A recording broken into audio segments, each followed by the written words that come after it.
Assalamu alaikum and welcome to Islamic Life with me, Raza Kazim. Why has the verse in the Quran, Bismillahir Rahmanir Rahim, meaning in the name of Allah, the most beneficent, the most merciful, have so much importance within Muslim practice? Something to ponder. Muslims are advised to start any task in life with the words Bismillahir Rahmanir Rahim, which means in the name of Allah, the most beneficent and most merciful. But what exactly does believing in Allah's infinite beneficence and mercy practically mean? Does it mean God is not being weighted to punish us for our sins in the hereafter, that His mercy to sinners is bigger than His justice? If that is the case, then why do we also call Allah Qahar or Jabbar? And we are told every soul shall reap what it sows. So what is the relationship then between Allah's mercy and His justice? Many times we also feel disappointed when we don't succeed in any major task we undertake. If we have started such a task in Allah's name and implored on His mercy, why then do we not always succeed? Is it because we are unable to understand what Allah's mercy is, and our understanding of success and failure is myopic? Or is it because we may say the words, but we don't always fully trust Allah in His beneficence and mercy, and it is this doubt that holds our requests from reaching Him? And how can we explain Allah being most merciful when there are people, children who through no fault of their own, suffering so much in the world due to poverty, sickness, war, and abuses? We're honored to be joined by our esteemed guest, Professor Tariq Ramadan, to discuss all of these issues. Welcome to the program, Professor. Assalamu alaikum. Wa alaikum assalam. I want to start off by asking that question, that why in everything that we do as Muslims are we expected to say and remember the beneficence and the mercy of Allah before any task that we do? Yes, I think that this is the very essence of our spirituality as Muslims and our connection to God. Anything in our religion, whatever we do, we have to try to connect it to God's remembrance, that Allah is with us and we are doing it for the sake of Allah. So it's about the meaning of things, it's about the origin of our life, it's about the objective of our behavior and our actions. So Bismillahir Rahmanir Rahim is two things. Very often we translate this with in the name of God. And this is what it means, that we are doing it in the name of God. But it also means I start, we are starting with God, meaning what I'm going to do, what I'm trying to achieve here is done in the name of God. So it has to do with dhikr, remembrance, God's remembrance. And the second is tajdeed al-niyyah, renewing your intention. So when you are saying this, you put your intention. It's clearly a direction that you give to your action, saying this is connected to my belief in God, and this is the essence of my behavior. So spirituality in action is remembrance in everything we do. So that leads on to the next question I wanted to ask, which is what impact does it have? So when we increase this spirituality in the start of the task, what impact does it actually have on the task, perhaps even the beginning of this program that we are doing? Yes, every time I start the program in my heart, which is also something which is very important because Muslims are expecting it to be visible, this is something that is a connection between you and God. You say Bismillahir Rahmanir Rahim. I start with God, in the name of God, what I'm doing. The impact for you and even for the action itself is to reconnect to the very meaning of life. There is no detail in our life. There are not secondary actions that you can just say, oh, it's nothing, we don't think about it. So the way we are dealing with our action, the way we are dealing with our own self, the fact that we are saying Bismillahir Rahmanir Rahim is to understand that Allah is everywhere and He's close to us and close to our intention. And by expressing it with our mind, expressing it with our heart, expressing it with our conscience, we make it clear that we are coming close to God. And what we know coming from the Quran is that when we come close to Him, He comes close to us. So there is a silent dialogue, an implicit dialogue between us and God, which is very important, because the impact is to give meaning to what we are doing. It's to give not only meaning, but to give a kind of an order in our life, and also to push us to decide what is the right thing that we need to do and what are the bad things that we have to avoid. In some instances, would it be fair to say that it's become a superstitious term that is used, and it's almost like a throwaway remark in some of the parlance that we have as Muslims? As everything, unfortunately, if you just forget the very meaning of things and you keep on just saying the words, not having the intention, expressing it because it's a habit, you are used to say things like this, but you do not ponder on over what you are doing. Of course, it's exactly the same as praying. Praying should be a time of remembrance, but sometimes you just pray because it's time to pray. So your mind is with the timing. Your heart is not with the meaning. That's the point. So sometimes our mind has an immediate reflex that we can have. It's with doing it, but your heart is not within the meaning. So it's even with the means to remember, we still have to remember the meaning of the means. So it's an ongoing process of always questioning in an easy way, in a peaceful way, in a deep and profound way, not as trying to have a sense of, oh, if you don't do it, you are going to be guilty, or the sense or the meaning of a sin that we have very often. Sometimes you give lectures and the people are just saying, did he say Bismillah, as if it has to be said in order to be trusted. And at the end, it's not between you and the people, it's between you and you and Allah. Is the use of this term a sort of almost like a bargain with God, that you say it in order that you want whatever it is that you're going to do to succeed? So whatever it is that you're starting out, whether it's a business, whether it's whatever, you want that to succeed. So it's that rather than the essence of that meaning. It could be, but we never bargain with God. That's the wrong meaning of it. We never do that. It should be the opposite. It's just, I come to you in order for you to help me to succeed. So it's a kind of a trading. It's what Imam al-Nawawi was calling Imam al-Tajir, that I do this in order to get that, and I call you in order to succeed.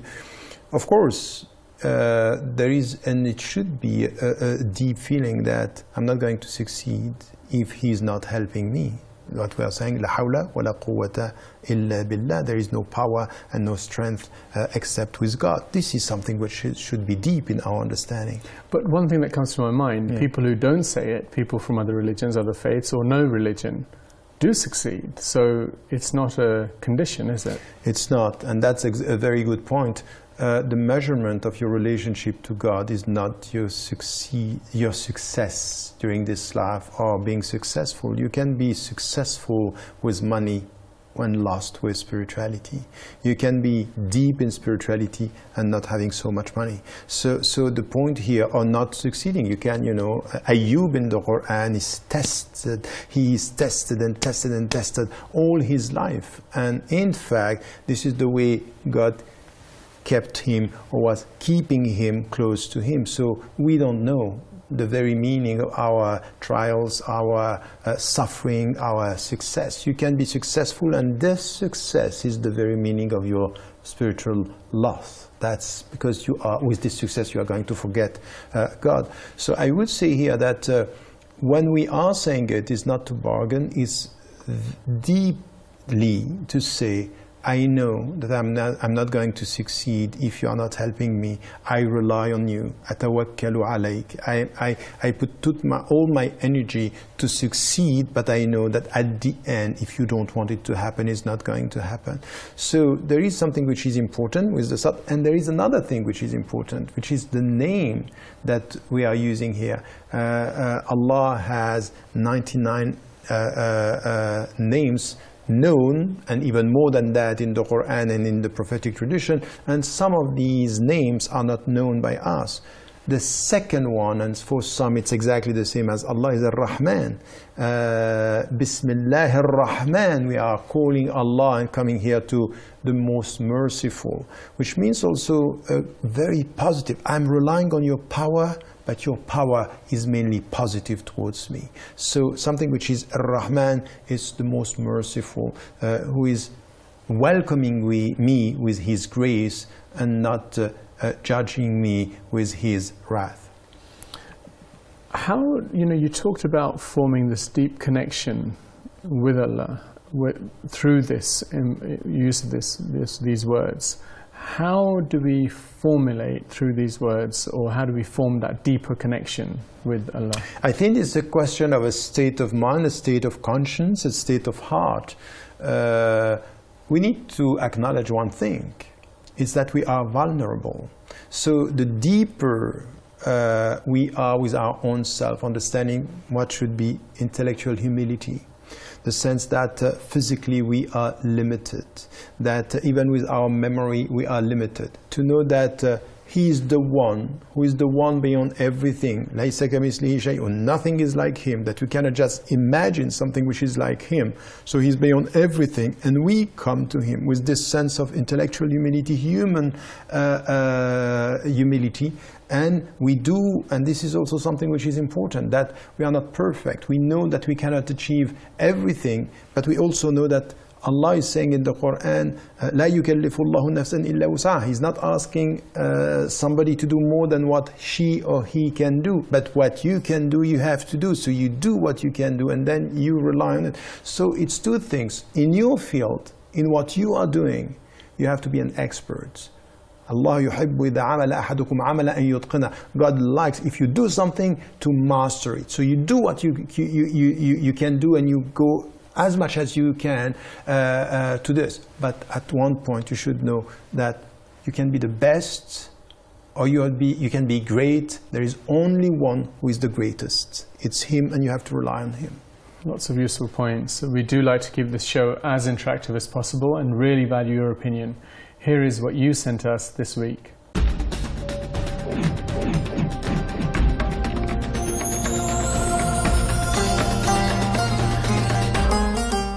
This week we asked, what does it really mean to say Allah is the most beneficent and most merciful? Fatima from Spain said, for me it means having complete trust and faith on Allah, who always wants the best for us and will do the best for us, whether we can see that or not. Ali from Nigeria said, when you see injustice in the world, it's easy to question Allah's mercy by asking why He allows bad things to happen. But Allah isn't responsible for the bad things. He has given us free will, and we tend to abuse this free will and then question Allah's mercy. And Salman from the USA said, we human beings are vulnerable and sinners. But as long as we genuinely feel bad about the bad things we sometimes do and seek Allah's forgiveness, His mercy is so infinite that He loves to forgive. I think the whole point of religion is belief, and the stronger your belief is, no matter what difficult situation is, you're going to keep that belief. Obviously, sometimes it's tested, but you've got to think, why am I following this religion? Why am I doing this? And that brought out the most when you're in difficult times. When the opening of the Quran, it says Bismillahir Rahmanir Rahim, Allah most gracious, most merciful. So we are sinners, and we do make a lot of sins, but Allah does forgive, and we are very fortunate that Allah does forgive us, because the thanks that we give Allah is very little. That's all the comments we have for this week. If you'd like to have your views featured in the show, be sure to follow us on Facebook or join us on Twitter. Now you can send your own videos with your comments and even your questions to islamandlife@presstv.com. One of the things that we're talking about is the trust that is there between, that you have in Allah, and using that terminology. Do we as Muslims have that trust in Allah in the way that we go about things? Yes, we should. We should trust Him. We should trust Him even if we see around us failures, shortcomings, weaknesses. At the end, the world is not perfect. Human beings are behaving in very bad ways sometimes, but we have to rely on Him. So when we are facing injustices, when we are facing exploitation, when we are facing, whatever is done by human beings, corruption, the point is that we have to trust Him. It doesn't mean, once again, to trust Him doesn't mean that He's giving us straight away an answer that we like, or giving us the solutions to our problem. That's not the point. It's beyond history, beyond our own life, beyond our trials in life and whatever, the ordeals that we are facing, beyond all this, there is a meaning that if I come back to Him, if I trust Him, if I make the best out of what is happening, He will forgive me, or He will welcome me, or He will accompany me, and there is light in this trust that we are putting in Allah. One of the things that was talked about in the clip just then was the idea of how much suffering that there is in the world, and it's really difficult to see when you've got Allah who is beneficent, merciful, and yet, as you said also, really nasty things happen to people.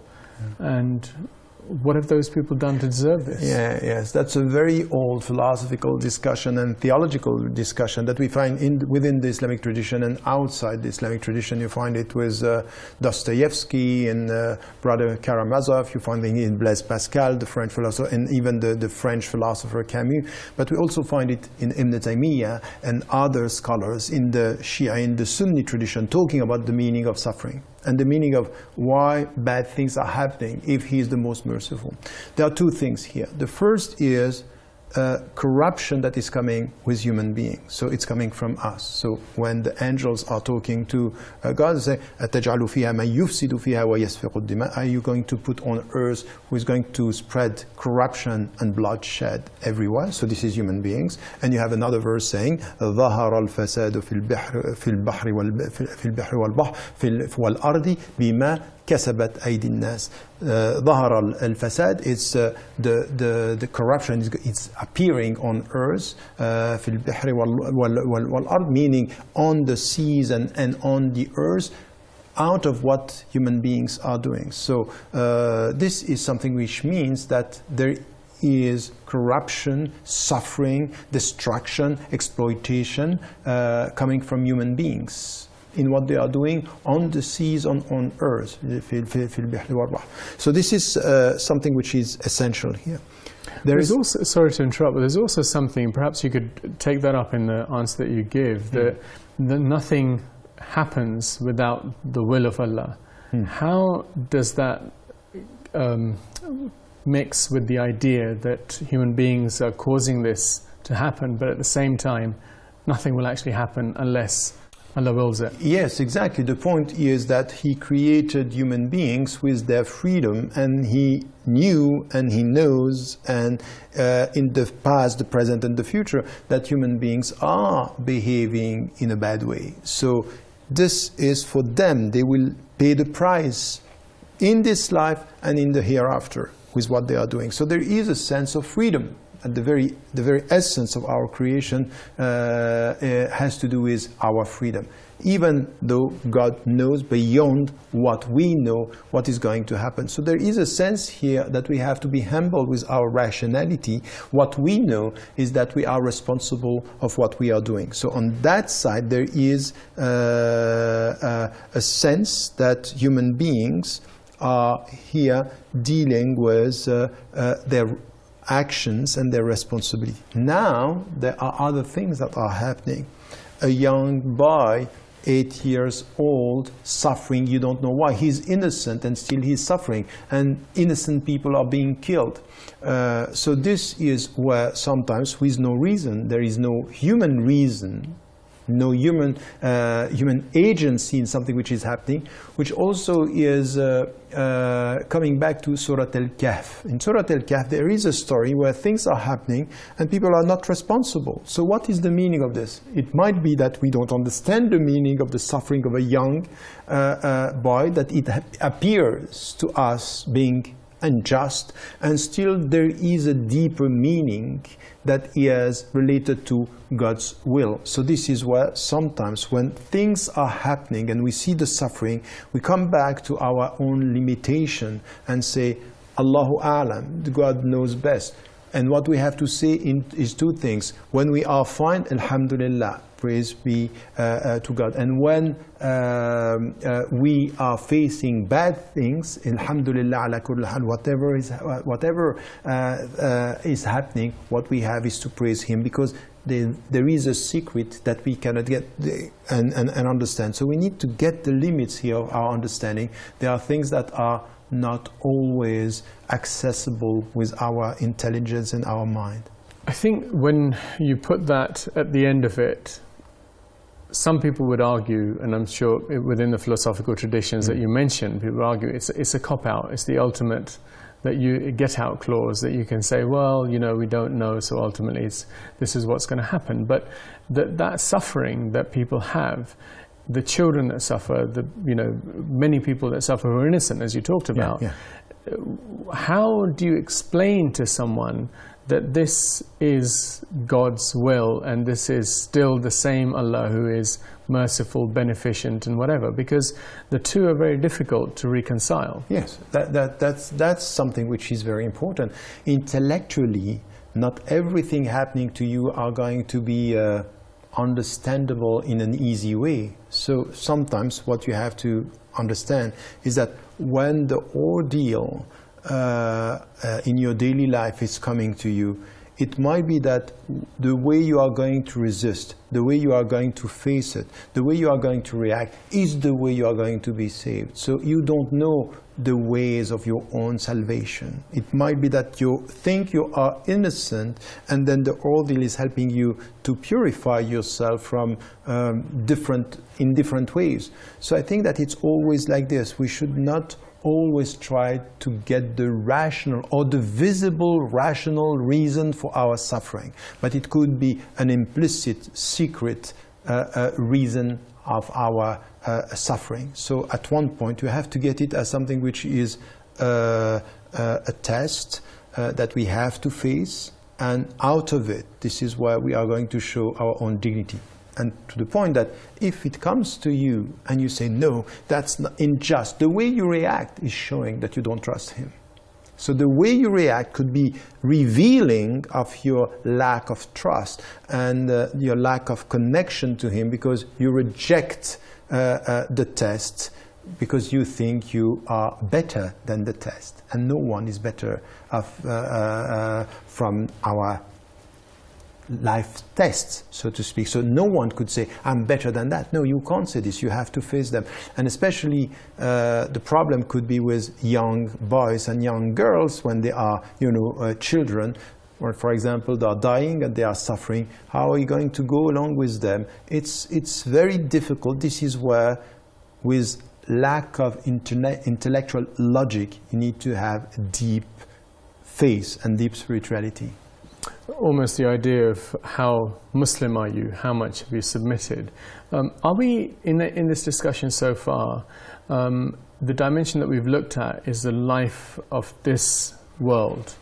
Within the context of mercy and beneficence, is there perhaps a dimension beyond this life that we should be thinking about in terms of mercy and beneficence that when we invoke the name of Allah? Yes, of course. And this is where what we were talking about has to do with this life, but everything in our life should be connected to the hereafter. There is a meaning beyond this life. So we should not come to the very simple equation, what does it mean for now? It means for the hereafter. It means beyond this life. So even our suffering, even our ordeals, even our shortcomings, this is the way we have to look at this. And Ar-Rahman is not only Ar-Rahman during this life, is Ar-Rahman, as it is said in the hadith of the Prophet, that his mercy comes first and before his wrath, meaning that if you come to him with your heart, you come to him with your sincerity,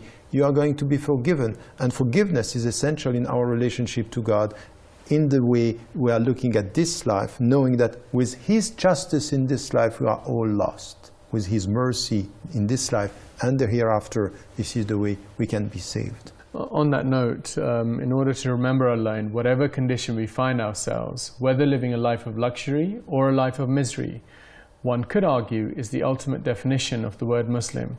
To start with Allah's name is to testify that the Muslim accepts whatever outcome will happen, and that as a true Muslim one will be content with whatever Allah wills.